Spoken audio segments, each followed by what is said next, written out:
Will you అనేటువంటి దాన్ని without please is usually use to express command. So will you అనేటువంటిది use చేసి దాని పక్కన మనం ఏం చెప్పాలనుకుంటున్నామో చెప్పేసాము చేయమని అంటే, సో అక్కడ ప్లీజ్ లేకుండా అడిగాము అంటే అది కమాండ్ అనమాట.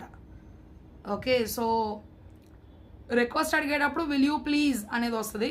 ఇన్విటేషన్ ఏదైనా ఇచ్చేటప్పుడు విల్ యూ అని చెప్పి మనం ఇవ్వాలనుకుంటున్నది అంటే have a snacks please. Invitation అయితే కనుక ప్లీజ్ చివరి వస్తుంది.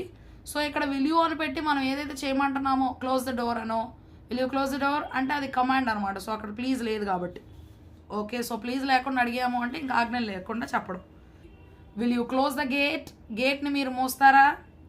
సో గేట్ను మూస్తారా అనేటువంటి దానిలో అక్కడ ప్లీజ్ లేదు, అక్కడ రిక్వెస్ట్ కాదు, అది వాళ్ళ కమాండ్ చేస్తాం వేయండి అని.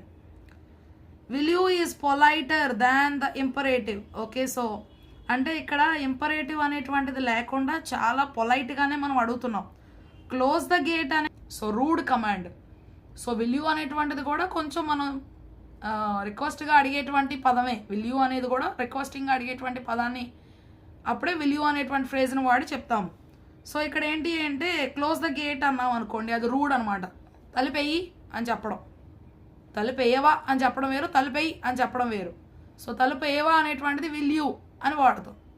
క్లోజ్ ద గేట్ అంటే తలుపేయి అనే దానిలో ఇంకా అక్కడ రిక్వెస్ట్ లేదు, అది కమాండ్, రూడ్ కమాండ్, కోపంగా చెప్పేటువంటి ఒక ఆజ్ఞ.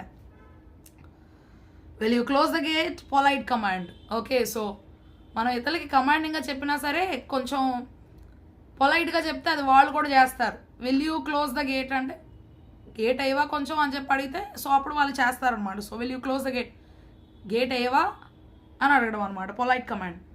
Keep quiet harsh command. Teachers అంటారు పిల్లల్ని కీప్ క్వైట్ అంటారు అనమాట.